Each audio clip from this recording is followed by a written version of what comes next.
Está programado que esta noche íbamos a tocar sobre la realidad actual de la iglesia moderna y obviamente la necesidad de una reforma.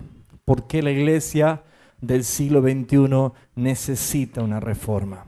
¿Por qué la iglesia cristiana o la iglesia de Cristo en este tiempo necesita una reforma? Lo primero que debemos tener en cuenta es recalcar que la palabra reforma significa formar nuevamente lo que se deformó. Y para muchos que toman la reforma como un nuevo mover o un modelo de que muchos pueden decirse, oh, yo estoy en reforma, estoy en algo superior, vos estás allí abajo, no es correcto, porque para nosotros debería ser motivo de avergonzarnos, porque considerarnos reformados es considerar que hemos estado equivocados y que debemos arrepentirnos y que debemos preguntar por la senda antigua y encontrarla y andar por ella, y entonces sí poder decir gracias, Señor, tu misericordia nos atrajo a ti. Amén. Así que aniquilemos pensamiento como que esto es algo nuevo, un nuevo mover. ¿Escucharon esa palabra? Esto es un nuevo mover. No es un nuevo mover, es el mover original. Es el diseño original de Dios. Pero como hoy voy a dar una introducción simplemente, y mañana voy a pedirle que sean todos los más puntuales que puedan, para que no pierdan detalles, porque pretender enseñar en 4 días o 3 días todo lo que es reforma es como pararse a sacar una foto, no sé, de un gran valle a una distancia cercana. Siempre va a quedar algo afuera de la foto, ¿no? Entonces, para poder tomar una buena dimensión se necesita un buen zoom o una distancia considerable. Nosotros estamos viviendo tiempos de reforma. El mundo está en tiempos de reformas. El mundo, en la parte económica, la parte eclesiástica se puede mencionar tanto. Hace poco hubo una elección del pontificio romano y ya se habla de reformas también. Se está acá en Buenos Aires, en nuestra nación, debatiendo la reforma judicial, en todos los aspectos de reforma. Esto es producido por los cismas y los sismos. Sismos se mueve la tierra, sismas se mueven los gobiernos en altura, ¿sí? Todo lo que es gobierno se está cayendo. Y Dios muestra allí su soberanía, porque es lo que prevalece. Cielos y tierra pasarán, pero mis palabras jamás pasarán, siempre van a prevalecer. Entonces nos conviene a nosotros hacer nuestra fe y nuestra convicción conforme a las Sagradas Escrituras. Vamos a ver esto. El pastor Julio leyó una reseña histórica y probablemente desde mañana comencemos a interpretar un poco más de esos 5 puntos de la gracia.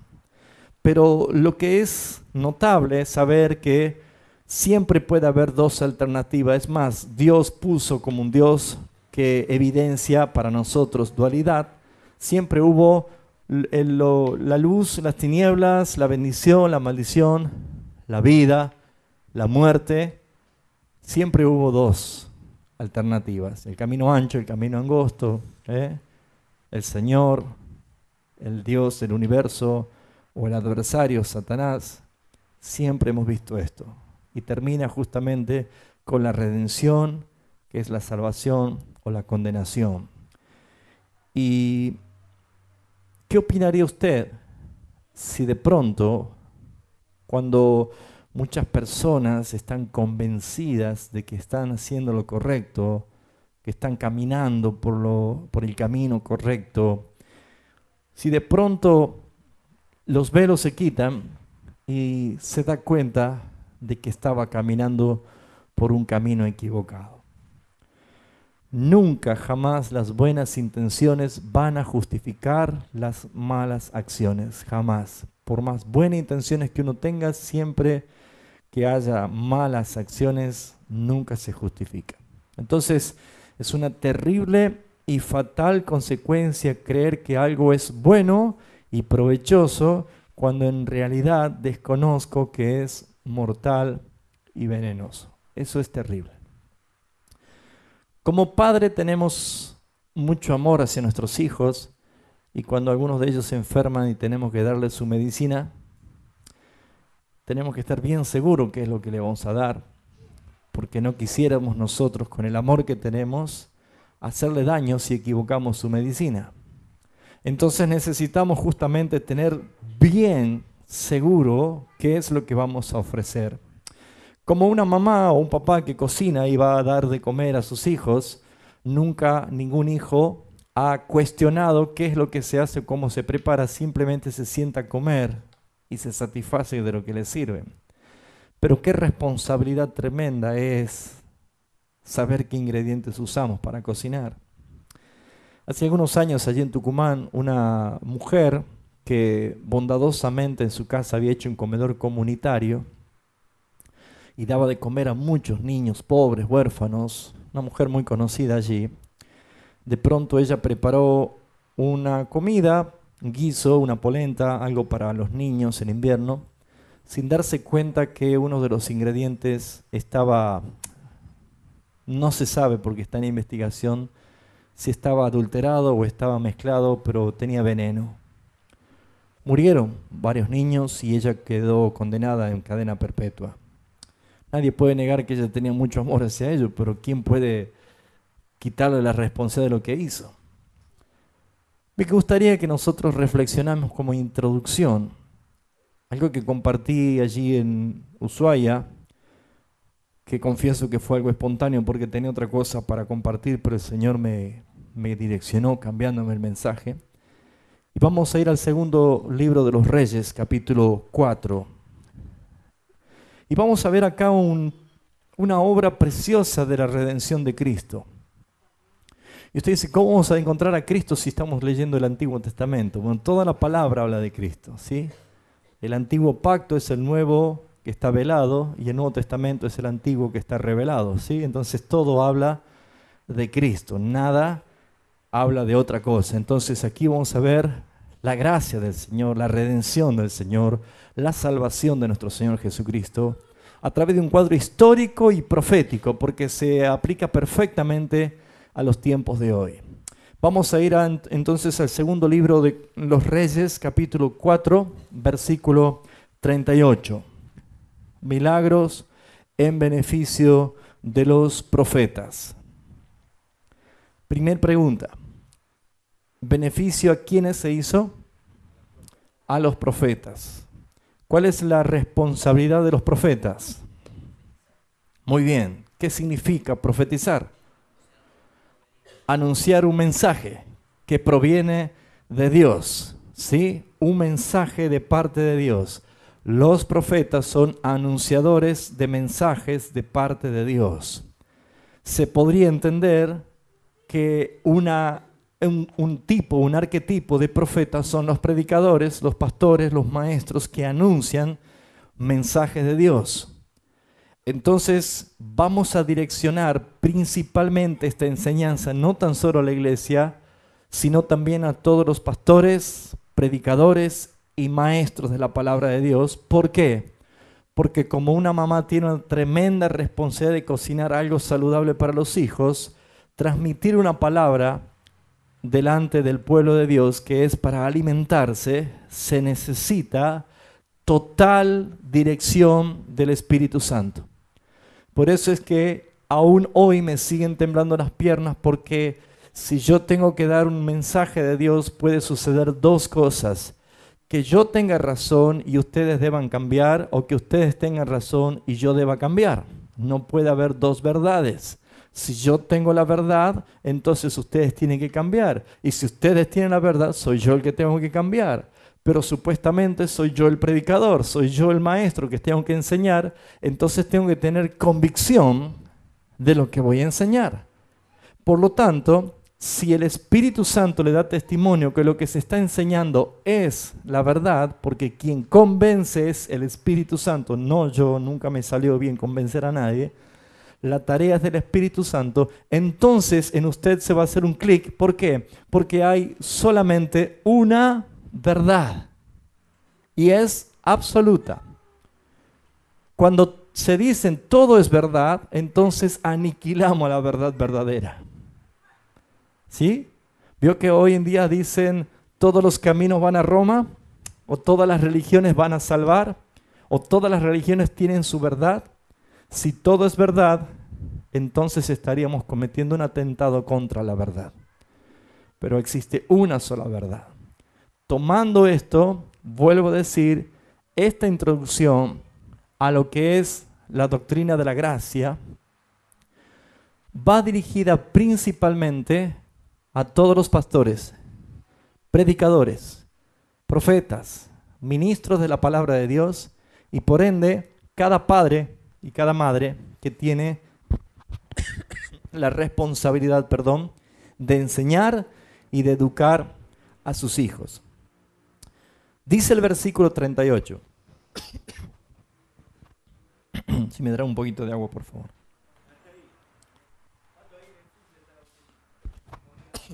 Versículo 38. Eliseo volvió a Gilgal cuando había, ¿qué cosa?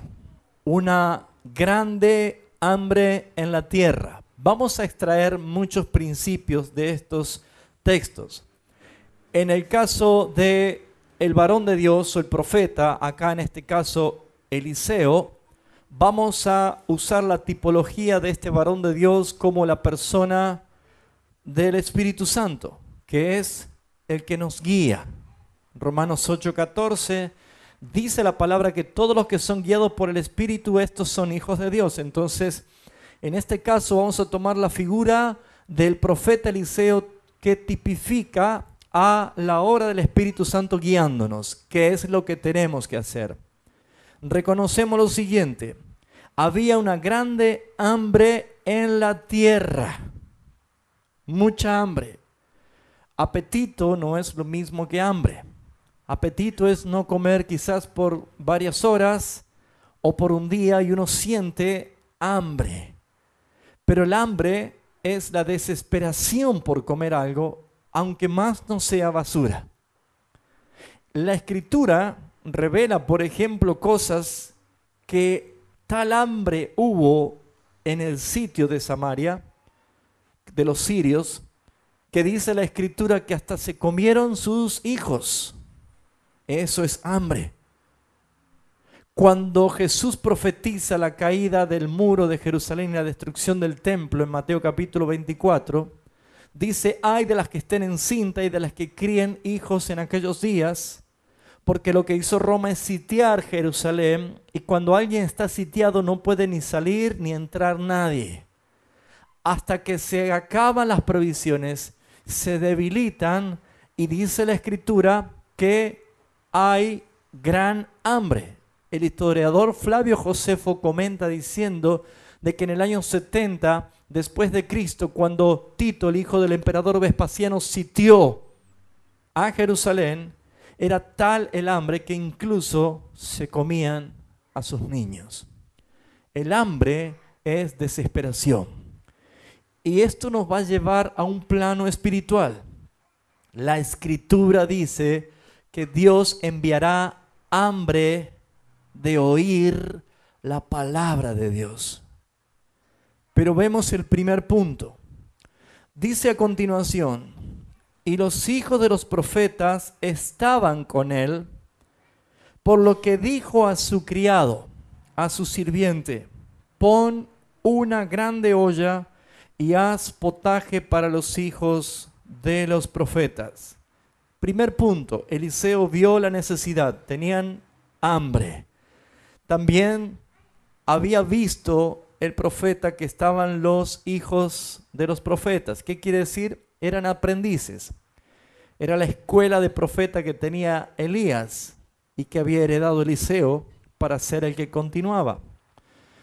Acá empezamos a ver algo que es profético y debemos entender por qué llegamos al siglo XXI con el mismo cuadro. ¿Por qué? Porque dijimos que los profetas son ¿qué cosa? Mensajeros, anunciadores de mensaje de parte de Dios. Pero si estos mensajeros no están alimentados, si estos mensajeros no tienen la palabra viva en su corazón y en su boca, ¿qué mensajes transmitirán? ¿Qué palabra transmitirán? ¿Cuál será la alimentación de las iglesias modernas? ¿De qué se están alimentando los cristianos? ¿De qué se está alimentando aquella gente que congrega bajo el título de una religión? El hambre se va comiendo, hermanos. No hay una gran ecuación matemática para eso. Quien tiene hambre, el hambre se va ¿cómo? Comiendo. La ignorancia ¿cómo se va? Aprendiendo, estudiando, conociendo. La suciedad ¿cómo se va? Limpiando, bañándose, aseándose. Inmediatamente tenemos una respuesta para algo que falta. Dualidad. Siempre hay dualidad. La esclavitud se termina con la verdad. Jesús dijo, la verdad los hará libres. Por lo tanto, la intención de este seminario es provocar libertad. La verdadera liberación no consiste en echar fuera demonios, sino existe en tomar el Espíritu Santo posesión total del individuo. Y a través del conocimiento y a través de la palabra de Dios, que es el verbo, que es Cristo mismo, una persona puede cambiar. Entonces, dice así la Escritura, que Él envió a su siervo a preparar comida. Notemos lo siguiente, ¿cuánta responsabilidad tiene una persona que debe cocinar para muchos? ¿Qué es lo que necesita saber un cocinero? Primeramente, saber cocinar, ¿sí? Alguien dijo, zapatero, a tu zapato, ¿sí? Cada uno debe hacer lo que fue llamado a hacer y debe hacerlo con excelencia. Un cocinero, lo primero que tiene que saber es cocinar. Yo no puedo llevar a cocinar a alguien a un campamento que no sepa cocinar. Por ende, el cocinero debe saber cocinar, pero también debe conocer los ingredientes. Imagínense si queremos hacer una torta y le ponemos ingrediente al cocinero para que él haga la torta, pero vemos que el cocinero pone harina, pone huevo, pone azúcar, pone manteca, pone vainilla y ajo picado, un poco de perejil y algo de mostaza. Yo no comería esa torta, ¿usted? Seguramente algo va a pasar allí. Pero alguien diría, perdón, creo que está errando el ingrediente. Se salió de la receta original y lo que está haciendo es algo peligroso porque puede provocar una intoxicación, puede provocar justamente un mal a los que lo comen. Me pregunto yo, ¿la iglesia del siglo XXI tiene la capacidad de sentarse a evaluarnos a nosotros los predicadores? ¿La iglesia del siglo XXI todavía escudriña como lo debería?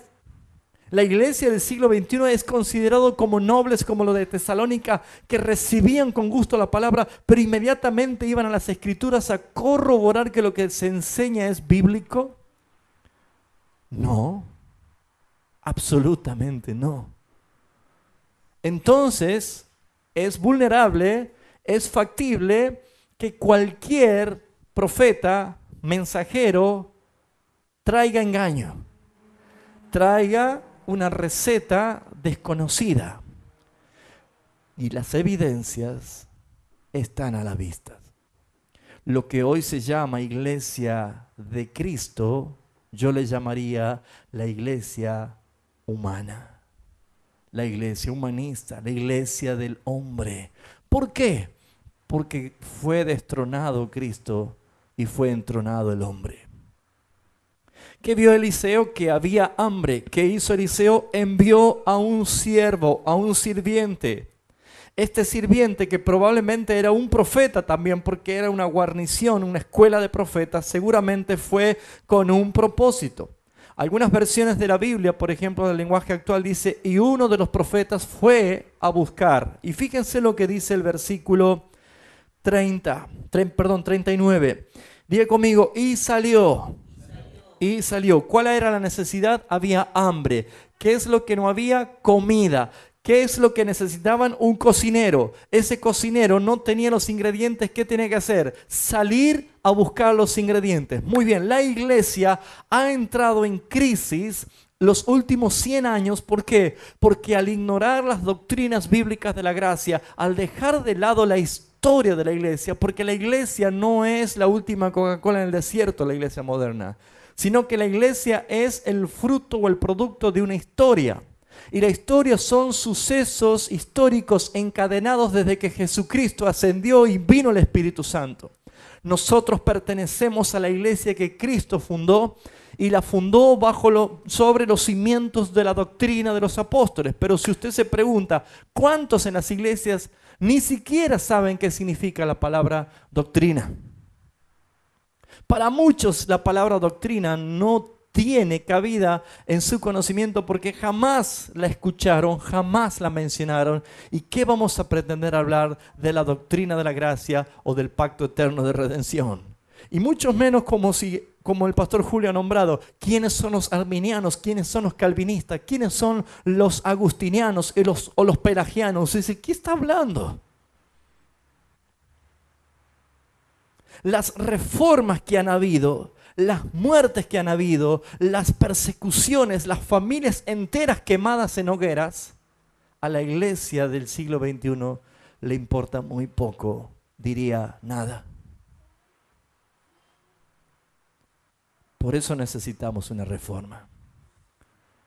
Veamos lo que dice la Escritura. Y salió uno al campo. Diga conmigo, salió al campo. Muy bien. Vamos a hacer un paréntesis para interpretar en las Escrituras qué quiere decir cuando salió al campo. Estamos usando la historia y lo profético para situarnos en el día de hoy. ¿Qué es? Salió al campo. Muy bien, Mateo capítulo 13. Ponga el dedito allí o usted tiene una piolita como esta en la Biblia, ¿bien?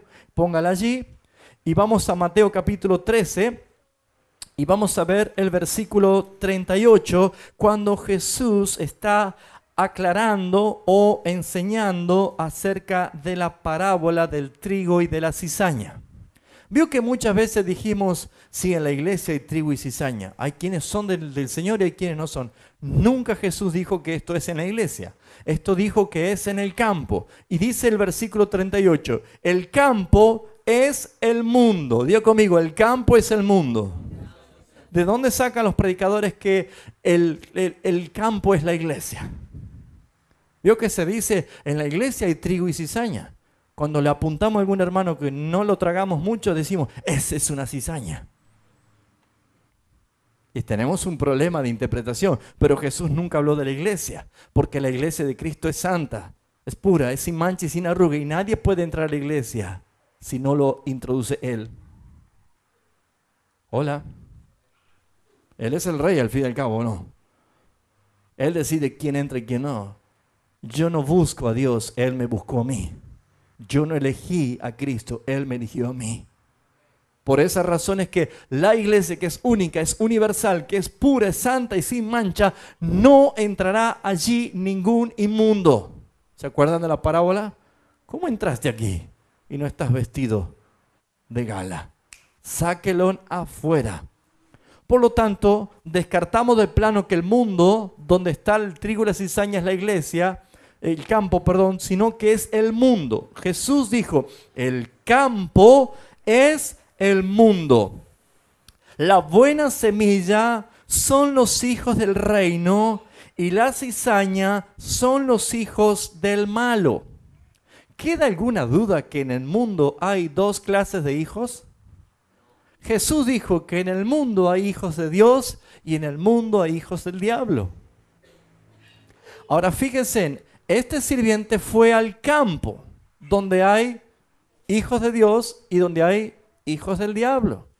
Y fue a buscar ingredientes para su comida del campo. Fíjense, retenga esto. Dice, vuelvo a leerlo, el campo es el mundo. La buena semilla son los hijos de Dios. Escuche. Muchos dicen, no, la buena semilla es la palabra. Sí, esa es conforme a la revelación o a la explicación de la parábola del sembrador. Pero en este contexto, la buena semilla son los escogidos de Dios, los hijos de Dios, porque dan fruto para la gloria de Dios. Pero habla que la cizaña son los hijos del malo. Volvemos otra vez al segundo libro de Reyes, capítulo 4. Y vamos a ver lo siguiente. Versículo 39. Dice, y salió uno al campo. ¿Ya quedó claro qué es el campo?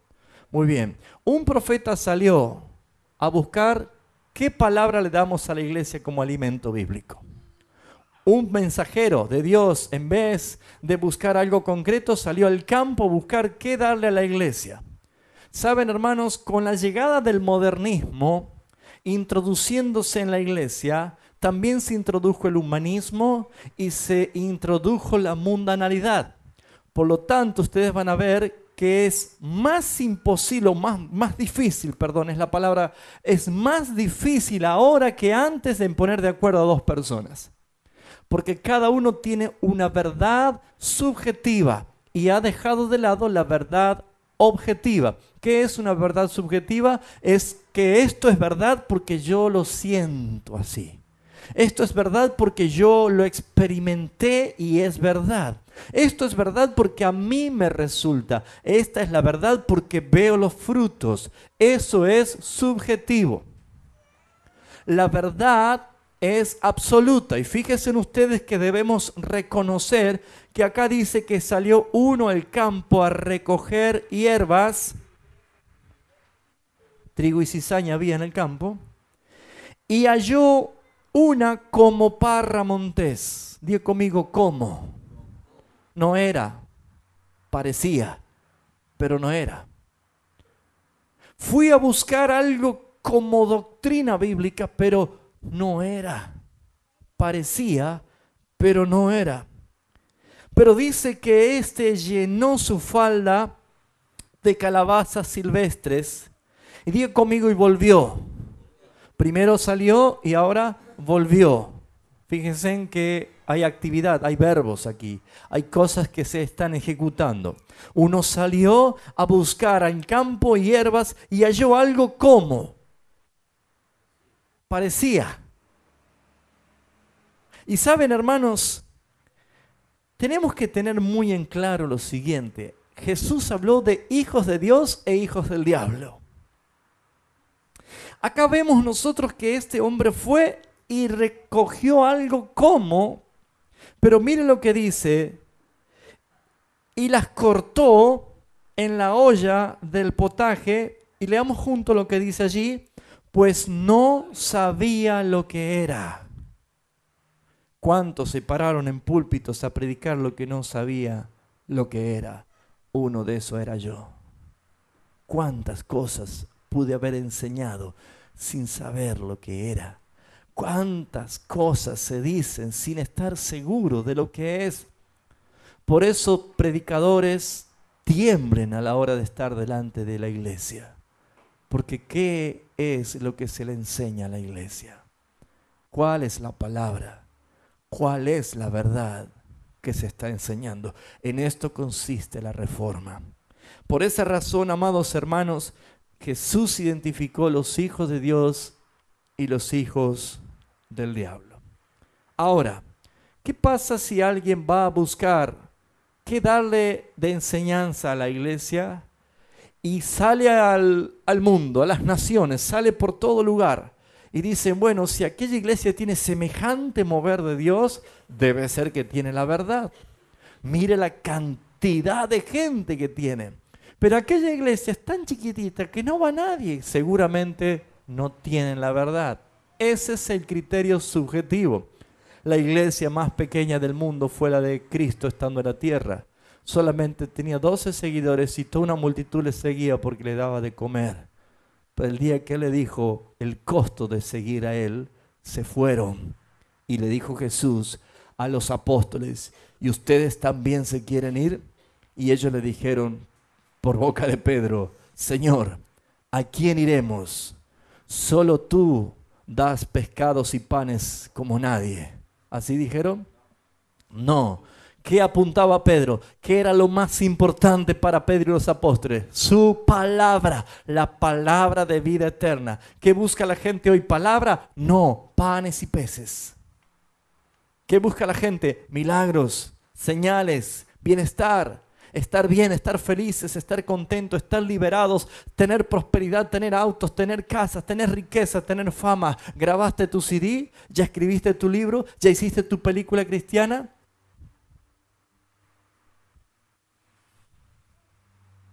Entonces, si esa iglesia que tiene tantas cosas, debe ser que allí está la verdad. Comencé diciendo de que las grandes revelaciones bíblicas fueron a personas que estaban solas o pocos, porque de lo pequeño Dios lo hace grande. Y saben, hermanos, la Escritura habla de quiénes son los hijos de Dios y quiénes son los hijos del diablo. Pongo otra vez la piolita allí y vamos a Juan capítulo 1. ¿Vamos bien hasta acá? Juan capítulo 1.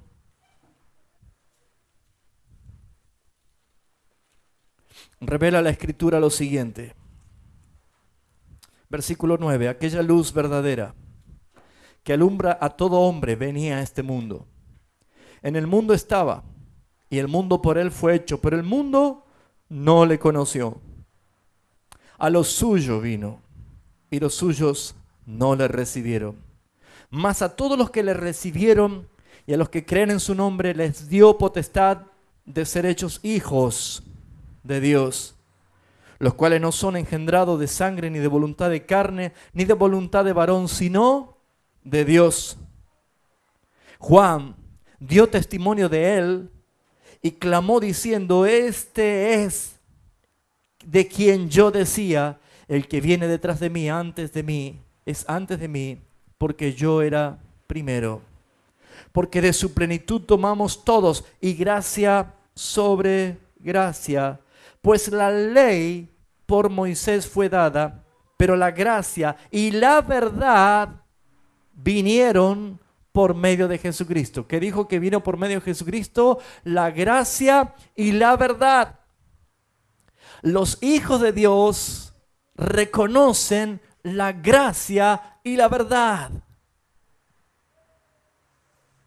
Pero ¿qué sucede con los hijos del diablo? Acá vimos nosotros que Jesús dijo: el campo es el mundo, y en el mundo hay trigos y cizaña, los hijos de Dios y los hijos del malo. Fíjense, en Juan capítulo 8, Jesús desenmascara el corazón de algunos que cuestionaban y que estaban con él, y Jesús dijo lo siguiente, Juan capítulo 8, versículo 44.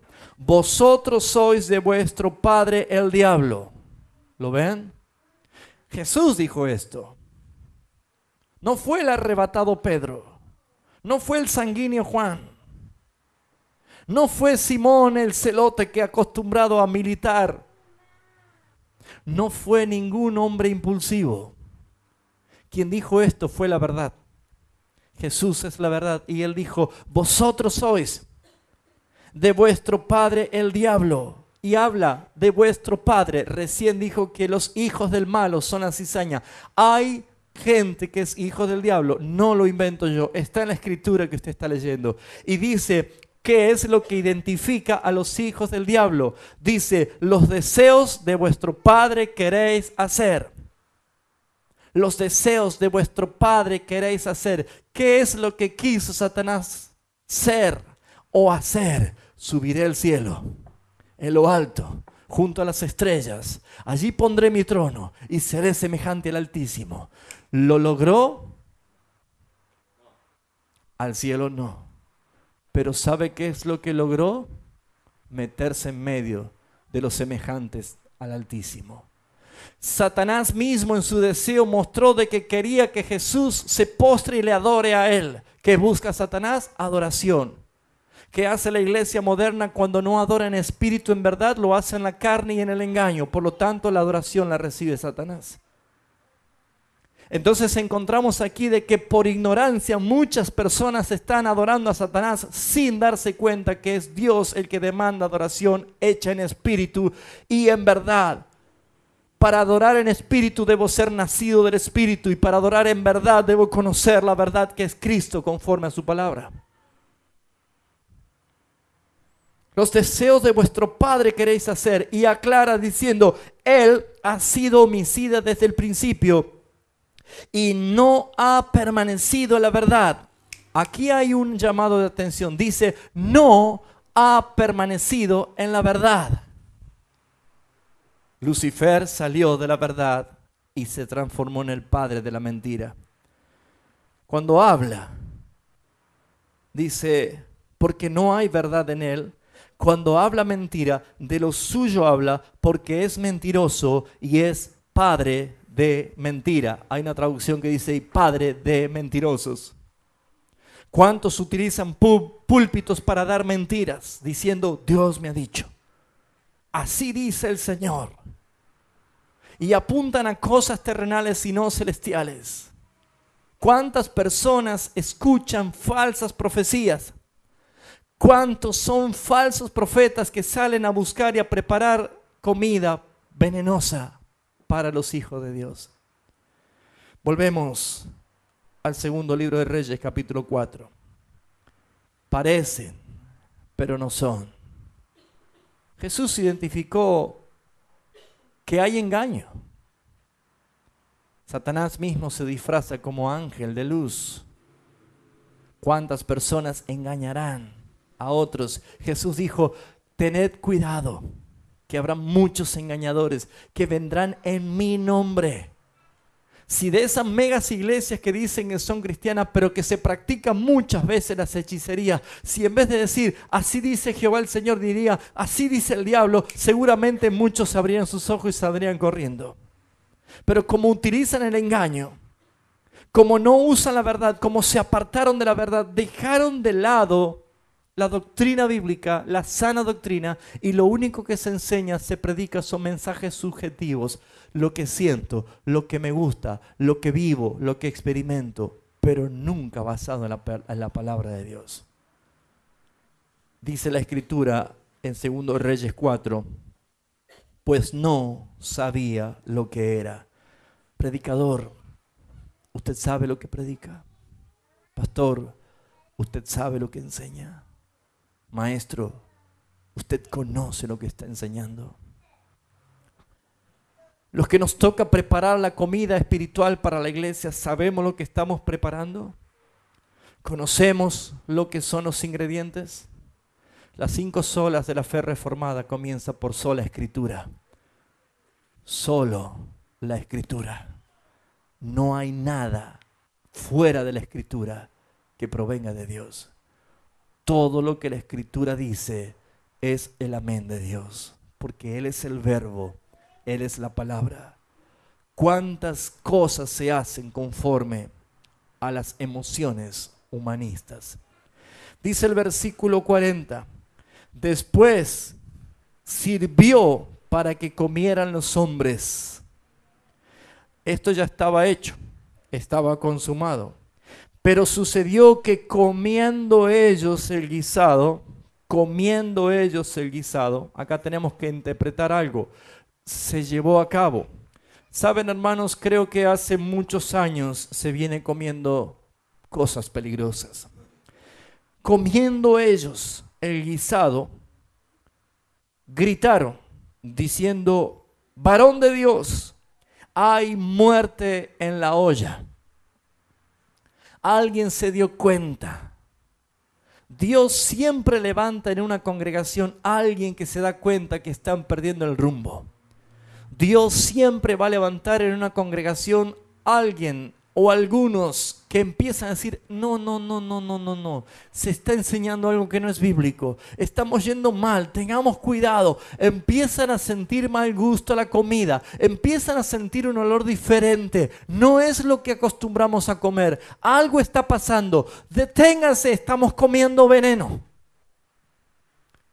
El humanismo entra así, como el apóstol Pablo en Hechos capítulo 20, 27 en adelante dice, temo que después de mi partida entrarán en medio de vosotros lobos rapaces que no perdonarán el rebaño. Y aún de ustedes mismos se levantarán maestros en sus propias concupiscencias y arrastrarán tras sí a los discípulos. ¿Engaño? Si dedican precioso tiempo para estudiar la historia de la iglesia, desde que Jesús la fundó en Jerusalén hasta el día de hoy, podrían darse cuenta cuántas veces se salía y el Señor levantaba reformadores que la hacían volver. Y volvía otra vez y traían de nuevo el curso. Amados hermanos, no tengo ninguna duda que somos la iglesia del último tiempo. Y mayormente pesa sobre nosotros conocer la verdad para publicar la verdad. La Escritura dice que clamaron. Si usted se acuerda, ¿quién es el que preguntó en la Biblia qué es la verdad? ¿Se acuerda? ¿Alguno no se acuerda? Poncio Pilato. Es el único que preguntó a Jesús, ¿qué es la verdad? Una pregunta clave. Una pregunta que probablemente los millones que integran la iglesia de Cristo nunca preguntan. ¿Y qué es la verdad? Pregunta, ¿no? Que exige una excelente respuesta. Siempre la verdad de Dios va a ser objetiva, infalible, totalmente veraz e inmutable. No va a cambiar. Pero la verdad del hombre siempre va a ser subjetiva, falible, dispuesta al cambio, totalmente llevada de aquí para allá por el viento de las doctrinas de demonios. Creo yo que si alguno de nosotros o de los que escuchan o ven este video se ponen a pensar, lo que estoy viviendo es la verdad, lo que estoy practicando es la verdad, lo que me están enseñando es la verdad. Hoy en día millones de personas están siendo víctimas de engaños económicos y financieros. Trabajan para aquellos lobos rapaces. ¿Cuántas personas reciben ansiosamente una palabra que no proviene de Dios, sino de la mala intención manipuladora del hombre, diciendo, vas a tener esto? Compartíamos con unos hermanos de que hay quienes hacen esto. Si usted ve que su auto anda y gasta mal y gasta más y gasta más, usted debería sembrar ese auto, porque Dios le dio ese auto para que lo siembre. Así le van a decir. Si usted tiene su casa y su casa gasta más y se le rompe aquí, se le rompe allá y se le llueve el techo y usted invierte toda su vida en su casa, alguien le puede decir, ¿sabe lo que pasa? Que usted tiene que sembrar su casa. La manipulación es así de sutil. Entonces alguien dice, entonces vamos a sembrar la casa. No es Dios el que está llevando a hacer eso. Esa es una manipulación. ¿Cuántas personas nunca llegaron a alcanzar ese objetivo porque quedaron atados? Dice la Escritura, ay de los que tejen vendas mágicas y cazan las almas al vuelo, dando vida a quien no debe vivir y matando a quien no debe morir. Yo estoy en contra de los profetas falsos.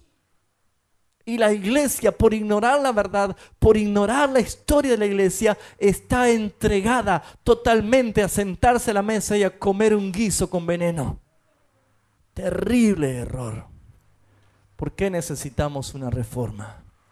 Porque no hay otra solución que detenerse y preguntar por las sendas antiguas, por el diseño original de Dios y regresar humildes y humillados, reconociendo que estuvimos mal. Entonces empezamos a darnos cuenta cuán importante es comer algo sano que edifica. ¿Qué pasa cuando hay hambre? ¿Qué pasa cuando en una iglesia se está enseñando algo que no es la verdad? La evidencia y los resultados son patentes y notorios. Desnutrición espiritual. ¿Sabe lo que es la desnutrición espiritual? No pueden hacer frente a los ataques del diablo. Efesios 6:10. Por tanto, fortaleceos en el poder de sus fuerzas para que puedan resistir, no dice atacar, resistir en el día malo. Satanás va a atacar a la iglesia, pero si no estamos fuertes espiritualmente, ¿cómo estarán? Desnutrición espiritual. Resultado de ser débiles en la fe. Débiles en la fe. Pablo dice, anden en el espíritu y no le den lugar a los deseos de la carne, porque hay una lucha, la carne contra el espíritu. Si usted no es fuerte en la fe, si usted no es fuerte en el espíritu, va a mostrar su carne como un caballo desbocado y que no tiene riendas. Se puso a preguntar, ¿por qué es que la iglesia moderna encabeza el porcentaje de divorcios, de adulterios, de niñas jovencitas que quedan embarazadas adolescentes?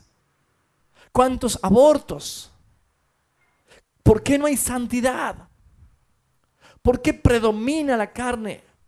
¿Por qué hay gente que se viste como mundanos y habla como mundanos y sueña como mundanos y admira a los mundanos, cuando Proverbio dice: aquel que se aparta de la palabra aplaude al impío, admira al mundano? No tiene ningún tipo de atracción por las cosas del Señor, sino que sus ojos están deleitándose en el mundo. Eso es porque no se están alimentando de la verdad. Eso es porque no hay doctrina en la vida de las personas. Pero aquel que se alimenta de Cristo como el pan de vida será robustecido en el Señor. Por eso dice la palabra que tendremos fuerzas como la del búfalo. Y no es para hacer canciones simplemente, sino para vivirlo. Es para vivir una vida en santidad. La desnutrición, la falta de alimento de la verdad, produce también vidas sin fuerza espiritual. ¿Qué significa esto? Allá anda cristianos que no tienen ganas de leer la Biblia. ¿Cuántos capítulos leíste hoy?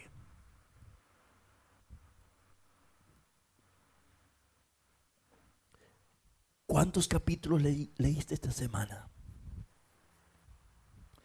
Pero te aseguro que viste 15 veces tu Facebook hoy. Y pusiste me gusta a una payasada de otro. La iglesia moderna está atacada por comida venenosa. Y las redes sociales son una de las tantas. Alguno diría: pero si usted antes no quería redes sociales, ahora la tiene. Es que el propósito es mío, ¿sabe cuál es? Que usted cierre. Cansarlos. A muchos. Usted dice: pero si antes decía que no había que tener Facebook. Claro, sigo diciendo. Por eso es que como ustedes tienen Facebook, yo lo hago que todos sean mis amigos. Y yo lo voy a volver loco cuando usted no comparta o no haga lo que realmente debe hacerlo. Si es que ese es el propósito. Y si no ese es el propósito, es puro cholulismo y es puro entretenimiento, aniquile todo lo que a usted los desvía de la verdad. ¿Por qué? Porque nunca una persona que está en Facebook, en su red social, está 5 minutos como está con la Biblia. Jamás. Una persona para leer Facebook y todas las pavadas que publica los demás, por lo menos se lleva 40 minutos allí. Y lo que usted no se alimentó de la palabra de Dios, Facebook lo hará debilitar en la fe. Conozco ese silencio. Amén. ¿Qué hace una persona que está desnutrida? Vulnerable. ¿Se enferma una persona por no estar alimentada bien? ¿Sí o no? Una persona que no está alimentada de Cristo es vulnerable. Y algunos se enfermaron con G12, otros se enfermaron con otras sectas por allí, ¿sí? Celulares. Otros se enfermaron con el pacto. Pacte con Dios, venga, selle la palabra con dinero. ¿Escucharon eso, no? ¿Cuántas de esas enfermedades hay? Algunos son enfermos de la adoración de los ministros de adoración o adoradores de la alabanza, pero no adoran a Cristo. Hay algunos que son adoradores de la adoración, pero de Cristo allá afuera golpeando la puerta. Eso que provoca esa debilidad espiritual, que no tan solo leo la Escritura, sino que no oro y no adoro en espíritu y en verdad, porque adorar no es cantar, hermanos.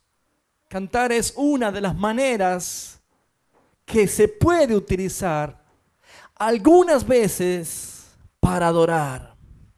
Adorar es proscuneos, adorar es postración, reconociendo quién gobierna sobre mi vida y yo estoy bajo temor y sujeción de aquel que me gobierna. Eso es adorar. Cantar, canta hasta las golondrinas. Adorar es otra cosa.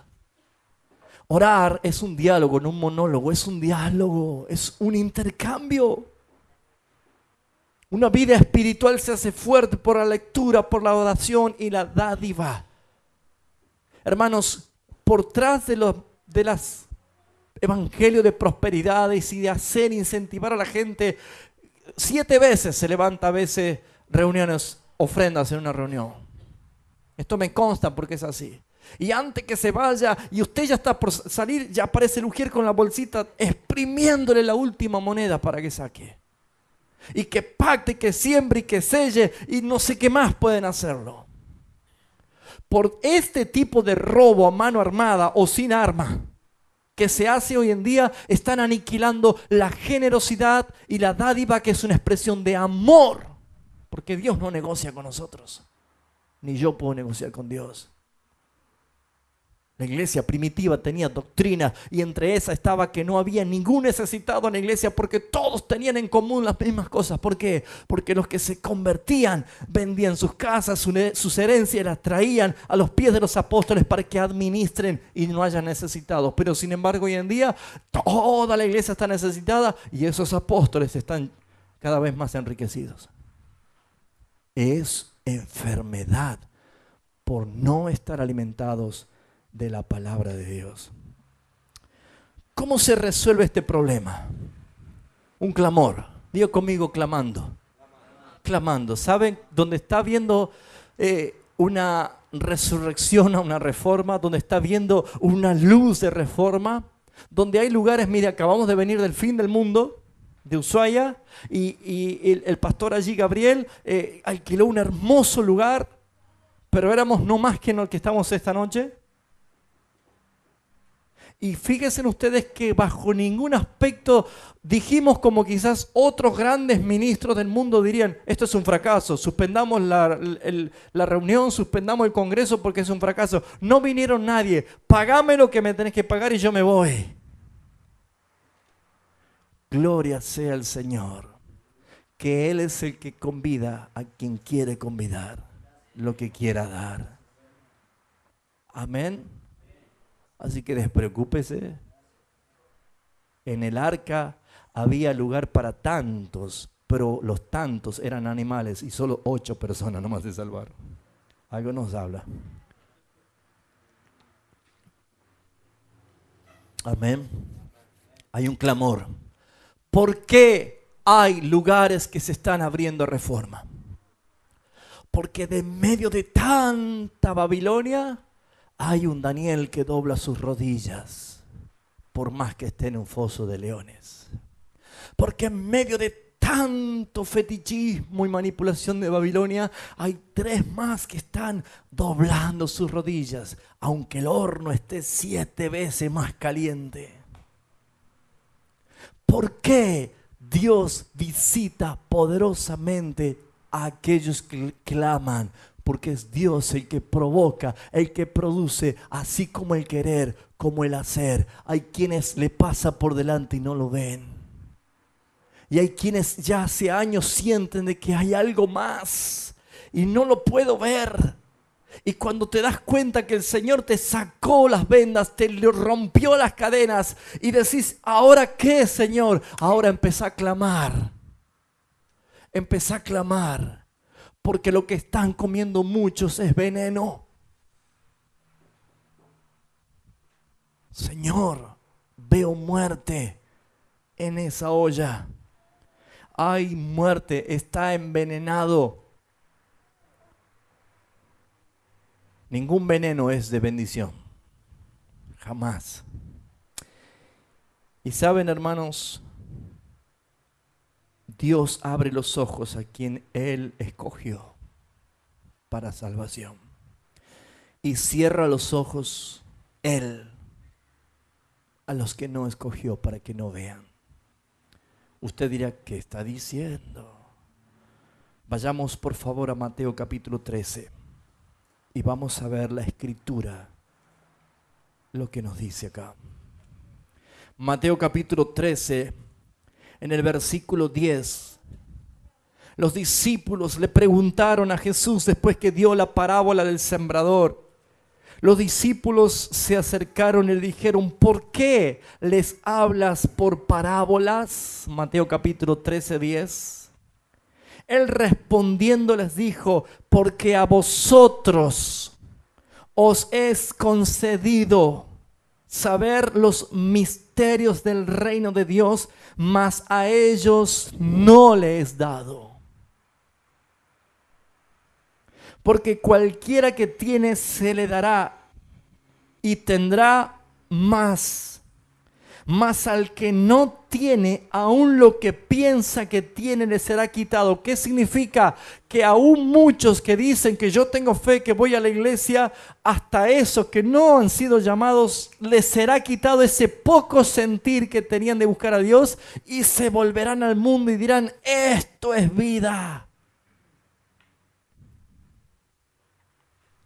No dice que lo perderá, dice que le será quitado. Y no estoy hablando de la salvación, sino, escuche, lea, dice el versículo 12, pero al que no tiene, no es que tiene algo, nunca tuvo salvación, nunca fue llamado. Pero Señor, yo canté, yo prediqué, eché fuera demonios, hice milagros, no te conozco. Mateo 7, 21 en adelante. No te conozco. ¿Se dan cuenta? ¿Cuántas personas que predicaron, que cantaron, que estuvieron en campañas, que viajaron? ¿Cuántas personas hoy están entregadas a la naturaleza que siempre han pertenecido? Pero dice el versículo 13, por eso les hablo por parábolas. Porque viendo no ven y oyendo no oyen ni entienden. Romanos 3:10 en adelante dice, no hay quien entienda. Si no es escogido de Dios, no lo van a entender. Van a oír y no van a escuchar nada. Van a ver y no van a percibir nada. Y añade, de manera que se cumple en ello. Jesús certifica que el profeta Isaías habló de parte de Dios diciendo, de oído oiréis y no entenderéis, y viendo veréis y no percibiréis, porque el corazón de este pueblo se ha engrosado y los oídos oyen pesadamente. Y escuchen, prepárense para lo que Jesús está por decir. Y han cerrado sus ojos para que no vean con los ojos y oigan con los oídos y con el corazón entiendan y se conviertan y yo los sane. No lo voy a hacer. ¿Por qué? Porque el Padre no los escogió para salvación. Eso no se predica hoy. Todo el mundo venga, todo el mundo sea salvo. Parece muy bueno, pero usted aprenderá en estos días acerca del amor incondicional de Dios. El mismo capítulo 13, Mateo versículo 34 dice, todo esto habló Jesús por parábolas a la gente, y sin parábola no les hablaba, para que se cumpliese lo dicho por el profeta cuando dijo, abriré en parábolas mi boca y declararé cosas escondidas desde la fundación del mundo. Muchos no lo escuchan, muchos no entienden.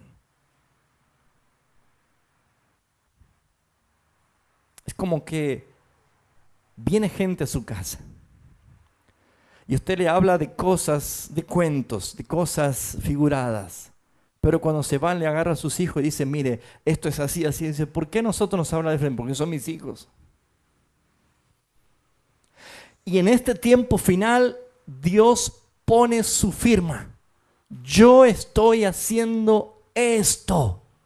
Segunda de Tesalonicenses dice el apóstol Pablo, lo que está aconteciendo hoy, él lo profetizó. Segunda de Tesalonicenses, el capítulo 2, dice el versículo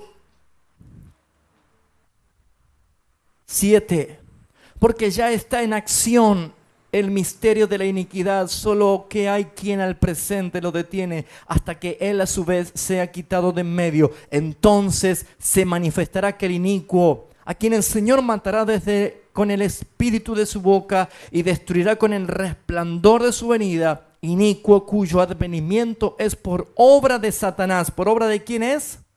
De Satanás, con gran poder y señales y prodigios mentirosos y con todo engaño de iniquidad. ¿Para quiénes?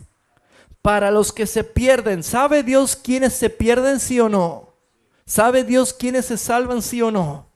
¿Por qué será? ¿Porque Dios vio que ellos iban a salvarse? No, porque Él escogió para salvación y saben lo que se van a salvar, pero saben lo que se van a perder porque Él no escogió para salvación a los tales. Y dice la Escritura que el inicuo, Satanás mismo, va a engañar con milagros y señales mentirosas a los que se pierden. Y dice la Escritura, versículo 10, y con todo engaño de iniquidad para los que se pierden por cuanto no recibieron el amor de la verdad para ser salvo. No es que recibe a Cristo en tu corazón, no reciben porque alguien no le da. ¿Entendió?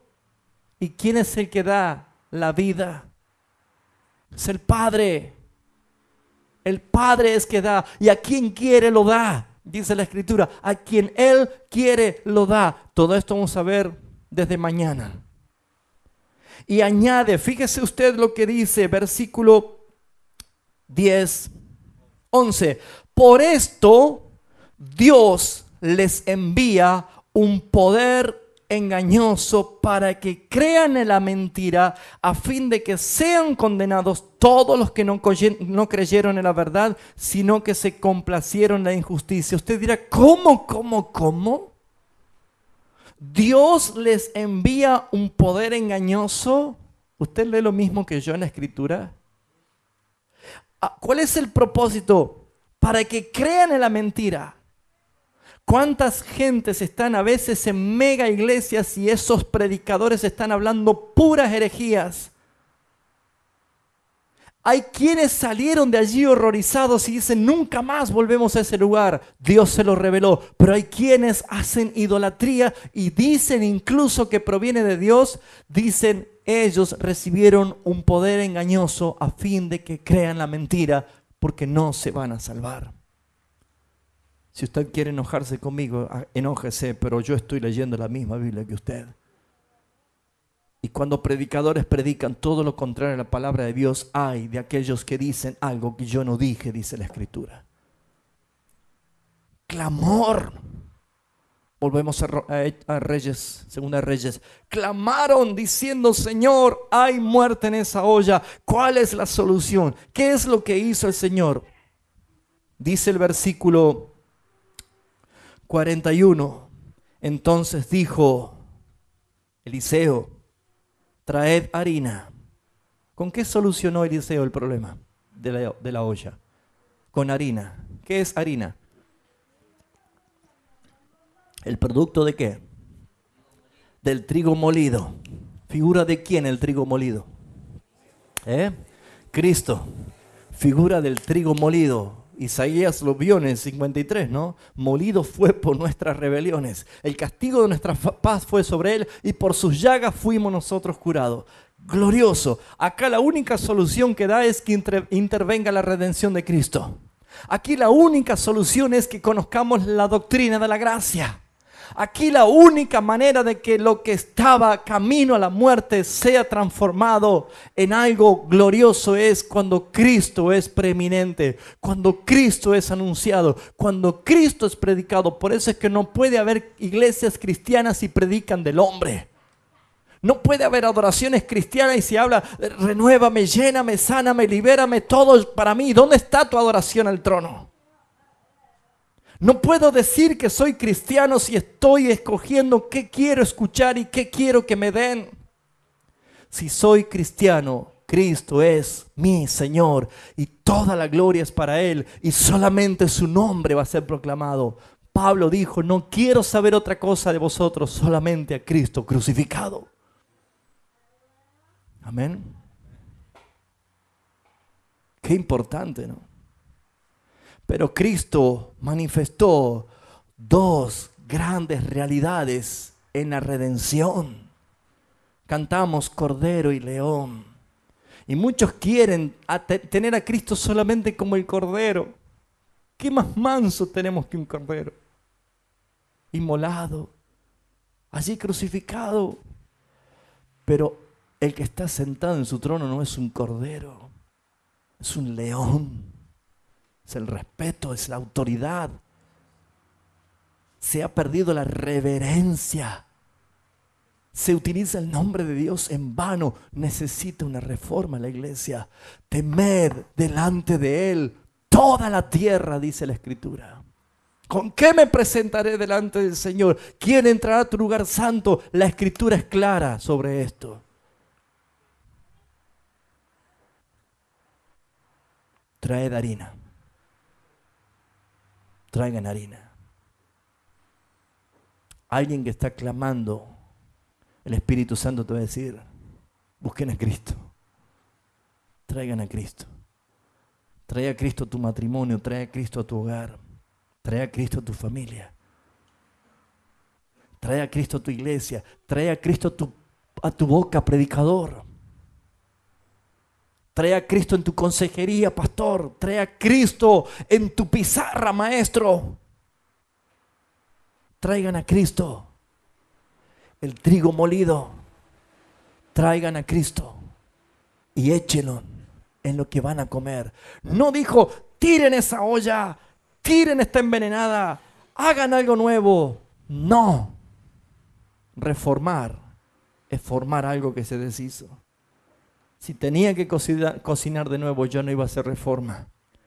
Si necesitamos que venga otro Salvador para arreglar los embrollos del siglo XXI, entonces Cristo fue ineficaz. Pero Él bastó.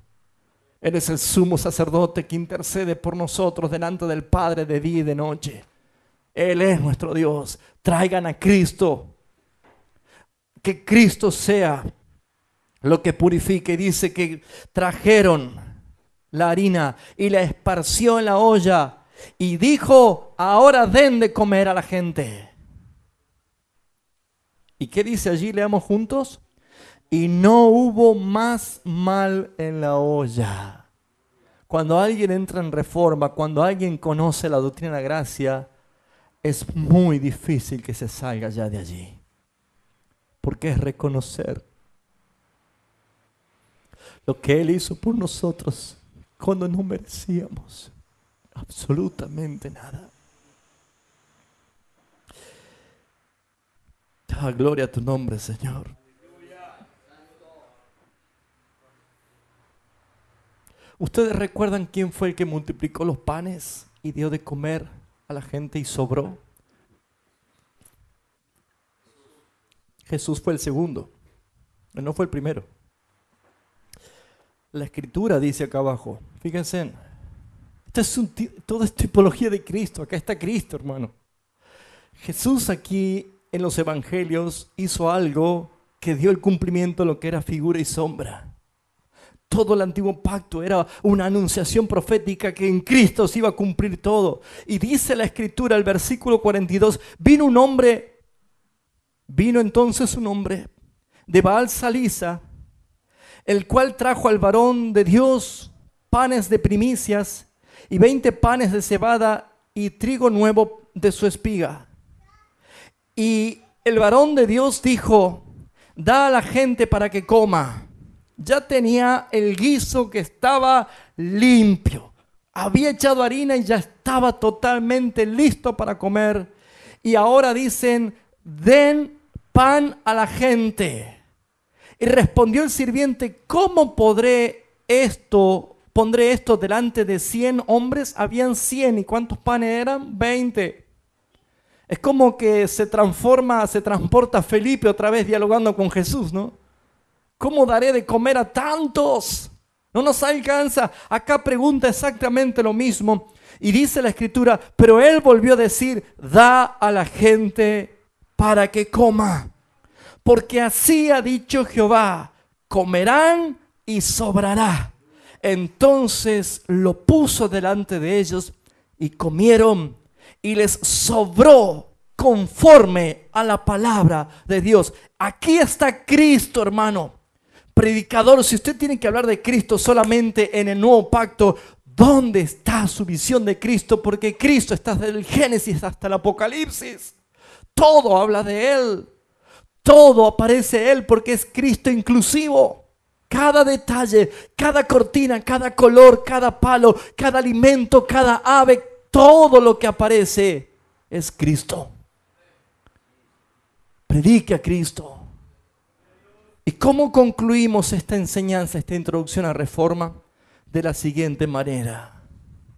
Si usted cree que porque somos poquitos esta noche, Dios no nos tiene en cuenta, está allí en el playón de Casero porque hay más gente, está equivocado. Porque cuando alguien está dando la verdadera doctrina, y no por Raúl Oliva, que soy un siervo inútil que no sé nada, solamente por gracia del Señor, cuando alguien está empezando a tocar la verdad de la palabra de Dios, la doctrina de la gracia de Dios, ¿sabe qué es lo que viene? Va a haber multiplicación de comida a tantos. En esto consiste la reforma. Volver a dejar que conforme a la palabra de Dios se hagan las cosas. Devuelvan a la iglesia a Cristo. Devuélvanle a Cristo su iglesia y dejemos que el fruto sea para la gloria de Dios. Amén, Señor. ¿Por qué la iglesia necesita una reforma? Salieron a buscar alimento para la iglesia. Trajeron lo que parecía, pero no sabían lo que eran. Sirvieron la mesa de los hermanos y resultaron que era ignorancia de la palabra. Dejaron la doctrina, se fueron detrás de las fábulas. Destronaron a Cristo y sentaron al hombre. Transitan por el camino ancho. Espacioso significa pernicioso.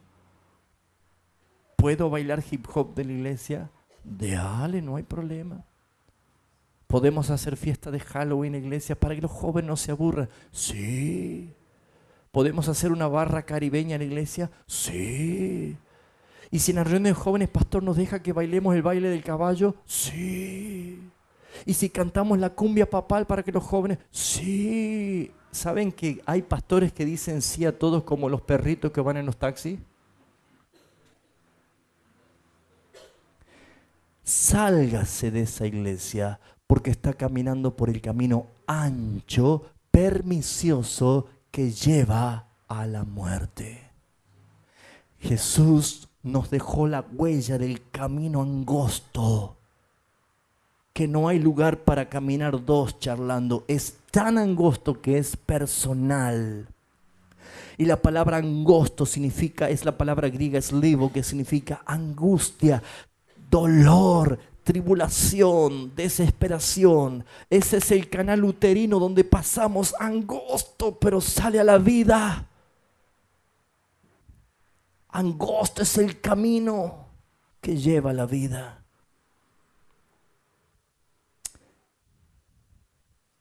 Dejar que el Espíritu nos lleve a una reforma tiene un alto precio. Si en la historia de la iglesia cristiana les muestra a los reformistas, la mayoría murieron como mártires y sus familias. ¿Hay precio? Muchísimo. ¿Vas a perder amigos? Sí. ¿Vas a perder familiares? Claro que sí. ¿Te van a dejar sin trabajo? Sí. ¿Te van a llamar secta, herejes? Sí. ¿Por qué? Porque Jesús lo dijo. Yo no vine a traer paz a este mundo. Yo vine a traer espada, división. Aún en la misma casa, los de tu misma casa vendrán a ser tus peores enemigos por causa de mí, dice el Señor.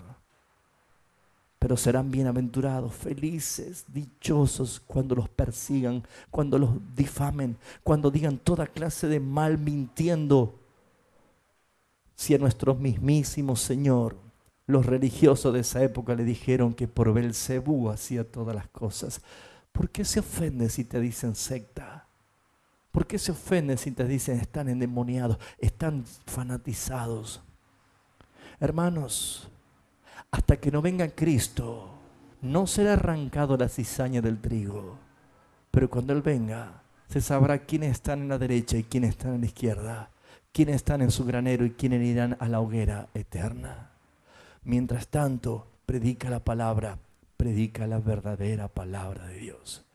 Pastor y predicador, predica la palabra de Dios. Y si siente que estás equivocado, detente, pide perdón, busca el camino correcto y glorifica al Señor por la verdad. Vamos a orar, cierra tus ojos. Gracias, Padre. Gracias, Señor. Gracias, Dios eterno. ¿Cuántos pueden alabar y bendecir el nombre del Señor? ¿Cuántos dan gracias al Señor? ¿Cuántos dan gracias al Señor? ¿Cuántos bendicen su nombre? ¿Cuántos glorifican al Señor? Muchos de nosotros estábamos comiendo de una olla que había muerte, hasta que vimos a Cristo, el trigo molido, el sacrificio perfecto, la expiación redentora. Su gracia nos atrapó, su gracia nos enamoró, su gracia nos transformó. Así, Señor, va a ser con muchos, porque el pan alcanzará y sobrará a todos aquellos que claman.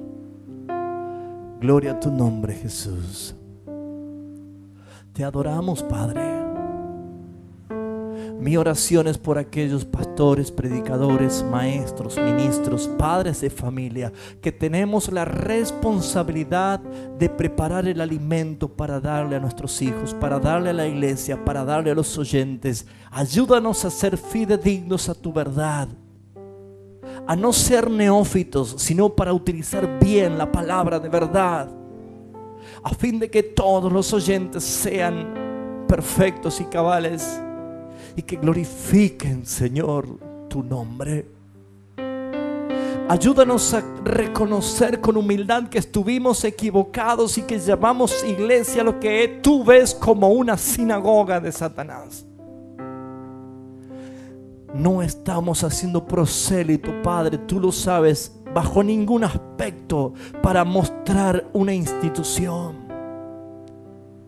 sino porque tú has derramado tu vida, Señor, para santificar a tu iglesia y para presentártela a ti mismo, santa, pura y sin mancha delante de ti.